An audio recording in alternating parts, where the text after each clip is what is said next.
Mais il faut la cohérence. Il lui manque la partie pratique, la partie preuve, technique. Il faut tester cette théorie, impérativement. Bonjour à tous et bienvenue dans la seconde partie de cette interview exclusive concernant l'obélisque d'Assouan et la manière dont il a été taillé. Si vous n'avez pas vu la première partie de cette interview que m'a consacré Claude Oberlin, le propriétaire du musée de la glyptographie de Colmar en Alsace, un musée unique au monde, eh bien je vous invite bien entendu à voir d'abord cette première partie. Vous en retrouverez bien entendu le lien et les informations dans la description. Et maintenant, trêve de préambule, je vais lui donner la parole et comme dans la première partie de l'interview, eh bien je vous retrouve juste après pour partir avec lui à Assouan, qu'il nous montre tout ceci sur le terrain.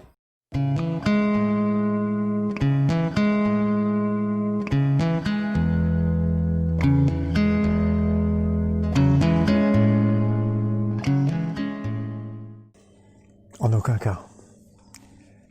Les marques lapidaires de l'époque médiévale, on est, disons, de l'an 1000 à la Renaissance. À cette époque-là, évidemment, on avait inventé l'acier et on forgeait de très bons outils, ce qui n'est évidemment pas le cas 4000 ans avant. On n'est pas du tout dans le même monde, on n'est pas du tout à la même époque. À Assouan, il n'y a aucune trace d'outils tranchants ou d'outils à percussion ou d'outils lancés comme on les appelle dans le bâti et à l'époque médiévale.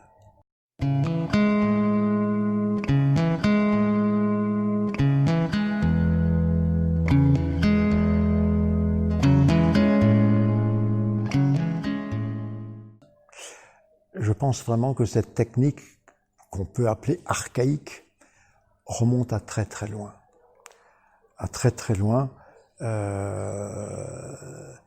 Parce que, franchement, j'ai l'impression qu'il n'y en a pas d'autre. Et le granit, on l'extrait depuis bien longtemps. Les plusieurs décennies de pharaons qui se sont succédés ont tous fait faire des objets en granit et de toute beauté, des statues, des sarcophages, etc. Quand tu dis qu'il n'y en a pas d'autres, on voit d'autres types d'extraction malgré tout, avec des clavettes, des choses comme ça. Alors la clavette, bon, tout le monde sait comment cela fonctionne. On insère du bois dans une fente qu'on a creusée avec un métal dur. On insère du bois, on mouille et puis à force de mouiller, on attend. Le bois semble-t-il fait son travail. Je l'ai jamais testé, mais d'après ce qu'on peut lire un peu partout, le bois fait son travail et il éclate automatiquement le granit qui va partir dans le sens des différentes clavettes qui sont alignées en ligne. Pour moi, cette technique-là est beaucoup plus récente. Toujours est-il qu'en aucun cas, on ne peut utiliser cette technique pour extraire l'obélisque inachevé. On ne va pas... La fracture part dans un sens totalement incontrôlable. Et puis ne parlons pas des fractures verticales, ce n'est pas possible, on ne peut pas fracturer la roche verticalement. On peut à la rigueur la décapiter, mais ce n'est pas du tout la technique utilisée pour extraire un obélisque. Ça c'est clair, on peut oublier. C'est une technique qui est arrivée certainement par après. Elle est très efficace quand il faut dégager de la pierre, quand il faut faire de la place, ou pourquoi pas quand on a besoin de gros blocs qu'on va transformer en gravats, et que ces gravats vont ensuite servir à fabriquer justement ces patins.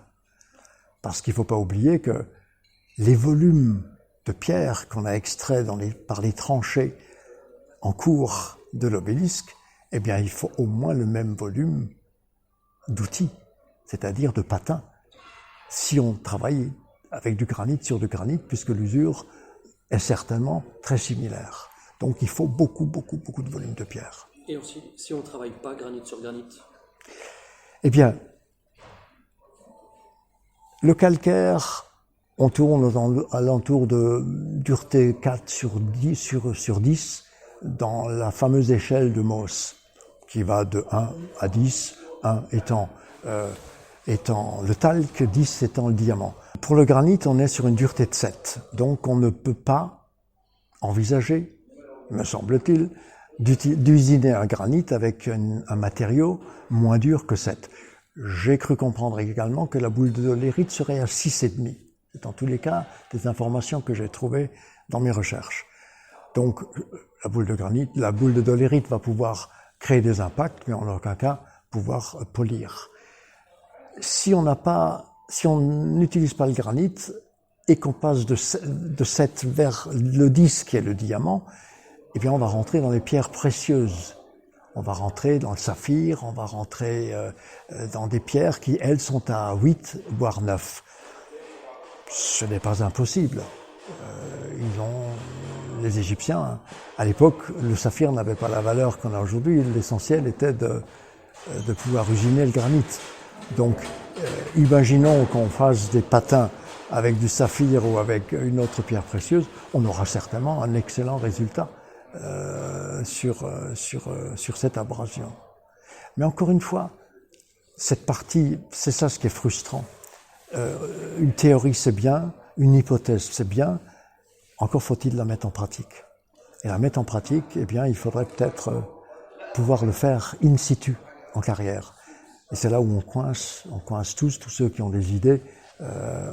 Il faudrait pouvoir avoir une autorisation dans un coin de la carrière, faire un moule et tester le travail. Moi, je l'ai testé sur des pierres de ma région, sur du grès, mais il n'y a pas de commune mesure entre le grès et le granit.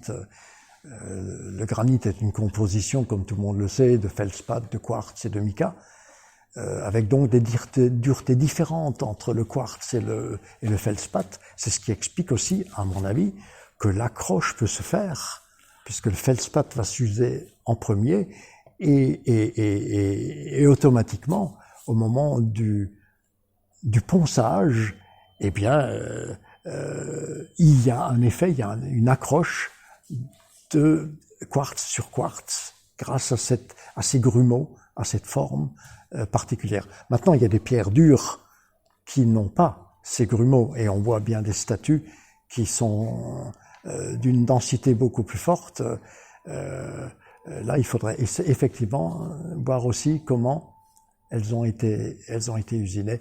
Pour le moment, je reste sur le granit d'Assouan. Je vous parle de tout ça parce que ces formes, les formes laissées, me font penser qu'on a travaillé de cette manière, avec des patins, et toujours en position assise, parce qu'on ne peut pas imaginer un travail de cette pierre autrement qu'assis, dessous, en tranchée ou à l'horizontale, on est assis.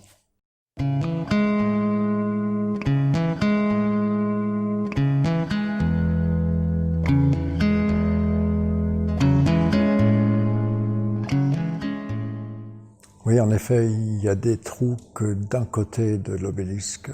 Il y en a d'ailleurs une bonne dizaine dans tout le chantier, peut-être même plus. Il n'y en a pas que le long de l'obélisque. Alors, il y a déjà une chose qui est certaine, et je pense que ça, tout le monde l'a compris, que c'est certainement ou probablement un sondage. Dès qu'on met un peu le nez dans ces puits, on se rend compte que on a allongé une faille pour essayer de voir si cette faille descend le plus verticalement possible ou si elle part de travers. Et dans ce cas-là, évidemment, ça pourrait être dramatique pour l'objet qu'on veut extraire. C'est d'ailleurs ce qui est arrivé probablement à l'obélisque. Ces puits, je crois que on ne peut pas avoir 36 techniques.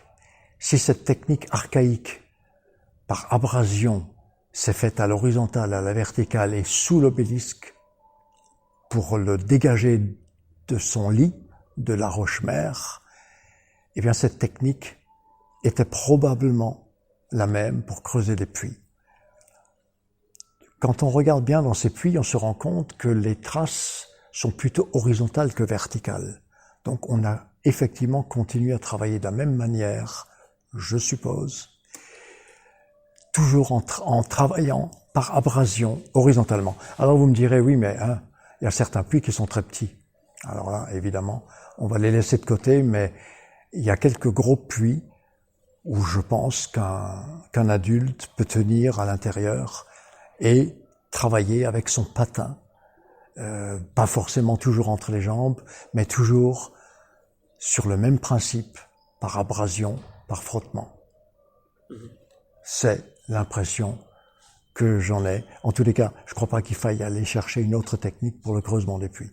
Alors tout ce que je viens de vous dire, je suis un passionné, hein, je suis un passionné dans ce que je fais, dans ce que je dis, mais j'ai une gêne quand même de te parler de ces hypothèses, parce que j'aime bien aller au bout de mes expériences, et je suis pas allé au bout de l'expérience, ce qui fait que je ne peux pas tester cette théorie. En tous les cas, je peux pas la tester in situ dans la carrière. Pour le moment, espérons. Oui, je pense que ce sera difficile, ce n'est pas du tout... Enfin, soit. Donc, je suis embarrassé. Je te livre ce que je ressens. Je te livre sincèrement, ce qui correspond exactement à la méthode. La méthode correspond exactement aux traces, les traces correspondent exactement à l'outil. Il y a une cohésion et une cohérence dans le système. Ça, c'est un fait. Mais il faut aller plus loin maintenant. Ce n'est qu'une hypothèse, il faut y réfléchir, que les gens y réfléchissent, mais il faut aller à la pratique. Il ne s'agit pas seulement de lancer une idée en l'air, on a tapé avec les machins, on ne l'a jamais testé. On aurait testé le coup des boules, on aurait vite vu que, non, ça colle pas. Et moi, je fais la même erreur en ce moment, je te dis, on l'a fait comme ça, et je ne vais pas tester. Mais moi, je ne peux pas le faire. Et ça, c'est très, très frustrant.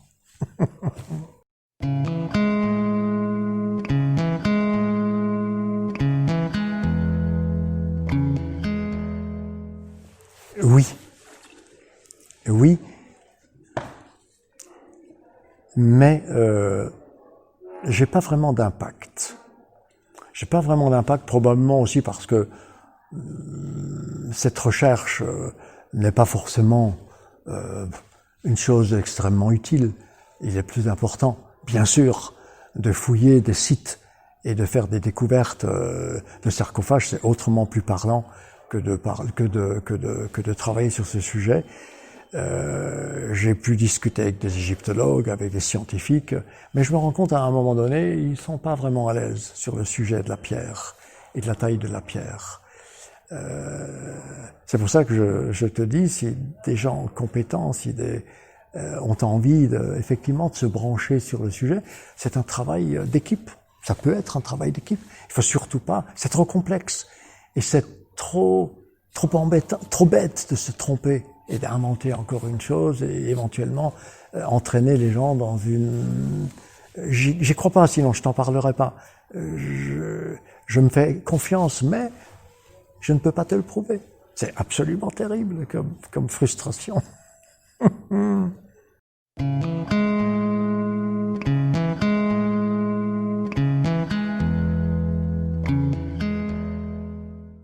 J'ai vraiment envie de te dire qu'une seule chose. J'ai une confiance absolue dans le génie de l'homme. Et je crois que il faut lui donner sa chance avant de chercher ailleurs. Le génie de l'homme et l'évolution de l'humain. Il a prouvé par ailleurs que cette évolution, il avance. Alors avant d'aller chercher midi à 14h, avant d'aller chercher toutes les choses que j'ai pu lire et entendre, il faut d'abord fouiller si l'homme a pu faire tout cela. Il faut lui laisser sa chance. Et je crois que c'est un travail collectif. C'est pas un travail d'un chercheur isolé. Et c'est peut-être pas mal que les gens se logent là-dedans. C'est l'humain. C'est lui qui est à l'origine de cette chose-là. Il faut lui donner sa chance. Et à mon avis, c'est lui qui a fait cela. Il faut y croire. Moi, j'ai vraiment envie, avec des mots gentils, sans parler du granit mou et tout le reste, évacuer tout ça. C'est tellement insignifiant qu'on n'en parle même pas. C'est l'homme, c'est l'évolution de l'homme, c'est ses capacités d'adaptation, d'adaptabilité, et puis l'évolution grâce à ses inventions. Donc effectivement, La technique va évoluer avec les inventions qu'il va faire, c'est clair. Et cette étape qui a peut-être duré, voire même des millénaires, ça fait des millénaires qu'ils doivent travailler la pierre avec une technique archaïque, mais qui a fait ses preuves. Elles sont debout depuis des millénaires, les preuves. Maintenant, il faut les tester, il faut voir si c'est cohérent. Pour moi, c'est cohérent. Maintenant, mais il faut la cohérence. Il lui manque la partie pratique, la partie preuve, technique. Il faut tester cette théorie, impérativement. Comme je vous l'ai dit en introduction, nous allons à présent aller directement à Assouan, dans la carrière, pour voir comment tout ceci se traduit sur le terrain. Parmi les nombreuses théories, il y a bien sûr celles que tout le monde connaît et qui sont tout à fait crédibles. Et elles fonctionnent. Avec la boule de dolérite, en la frappant sur le granit, automatiquement on va éclater de la pierre. En faisant un foyer dans un carré de 30 sur 30, il est évident qu'une fois qu'on aura une belle braise et qu'on va éteindre cette belle braise avec un seau d'eau, en dessous, il va y avoir une fracturation de la pierre, un délitement sur 1, 2, 3 cm. La dolérite, à ce moment-là, elle va pouvoir concasser la chose. Ça marche très bien, il n'y a aucun problème. Le seul problème, c'est que les dizaines de milliers de marques que nous trouvons ici en carrière ne sont pas des impacts dus à des chocs. Une boule de dolérite ne va pas nous présenter une surface aussi lisse, aussi arrondie. Il y a quelque chose qui ne colle pas. Aussi lisse, aussi arrondie, ça ne colle pas. Donc, la boule de dolérite et le feu étaient effectivement exploités et utilisés pour certaines choses, mais en aucun cas pour creuser en dessous du monolithe. Or, en dessous du monolithe, encore une fois, ce ne sont que des théories, il peut y avoir une erreur. Je peux être à côté de la plaque, mais il me semble que les relevés que je fais depuis des années, toutes les prises de photos et puis mon expérience avec le musée, je suis vraiment dans la pierre depuis longtemps. Je vais à l'essentiel. Pour la surface plane, quand on est au-dessus, on veut lisser la surface plane.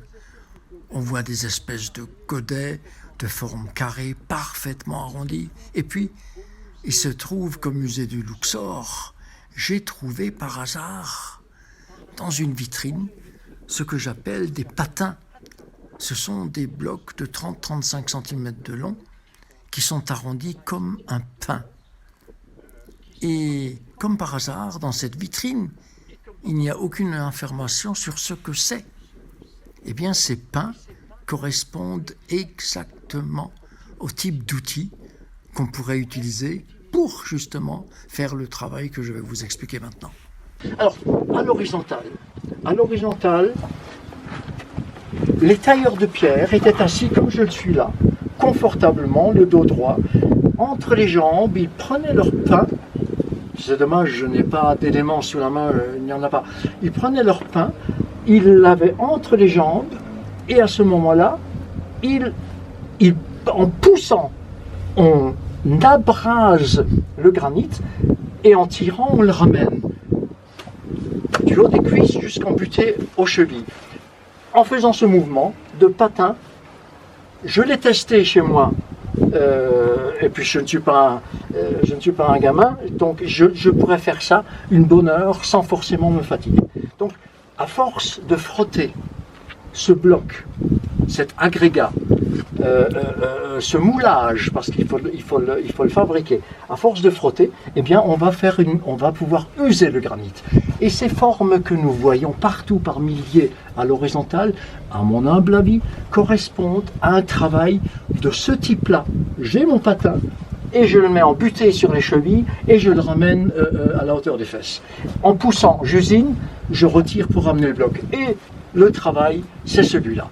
C'est celui-là aussi bien pour l'horizontale que pour creuser les tranchées. Sauf qu'il y a deux ou trois marques l'une à côté de l'autre puisqu'il fallait le faire assez large et on descend et on descend et on descend. Il faut maintenant aussi pouvoir avoir peut-être un jour l'autorisation de faire un test c'est beaucoup plus compliqué. Alors dessous, la théorie consiste à dire, soit on a fait un feu, dessous c'est pas possible, on verrait au-dessus, très bien, la dégradation de la pierre par la chaleur. Elle se délite, la pierre ne supporte pas le feu. Il n'y a aucune trace de feu. La boule de dolérite, on a bien vu comme il faudrait travailler. On a la boule, on est couché là-dedans et on tape. Sauf que, encore une fois, ce ne sont pas du tout des traces laissées par un impact. On n'est pas sur un travail par impact, et cette magnifique remontée, et ce plan incliné s'explique aussi. Eh bien, je vais vous donner ma théorie. Évidemment, là j'ai trop de recul, parce qu'au fur et à mesure qu'on va creuser sous le monolithe, eh bien il faut se caler le dos pour pouvoir avancer plus près. Toujours est-il que le dos calé, très bien calé d'ailleurs, il y a une petite voûte là pour les reins. Eh bien on est assis, là on est embuté, avec les pieds. Et le même patin qui sert à travailler entre les jambes, eh bien on va le frotter avec les pieds, parce qu'on ne peut pas y aller avec la tête. On va le faire avec les pieds. Aussi, j'avance d'un coup. Il me faut des cales à l'arrière, évidemment, et j'ai mon patin, et je le travaille comme ça. Et je le travaille avec les pieds, avec toute la puissance que je peux avoir dans les cuisses. Là, on voit bien qu'il y a eu un premier travail qui s'est arrêté là, et un deuxième travail. Je suis un peu trop profond, il faut bien sûr adapter la position. J'aurais dû peut-être choisir un autre endroit. Toujours est-il que ce même patin, tous les travaux dans cette carrière se font assis. Dans tous les cas, horizontal, vertical et en dessous. On se sert des deux mains ou on se sert des deux pieds. C'est ma théorie, elle vaut ce qu'elle vaut. En tous les cas, les traces que vous voyez là correspondent, je l'ai testé sur d'autres pierres dans ma région, les traces qui sont là sont le résultat d'une abrasion et certainement pas d'un système impact.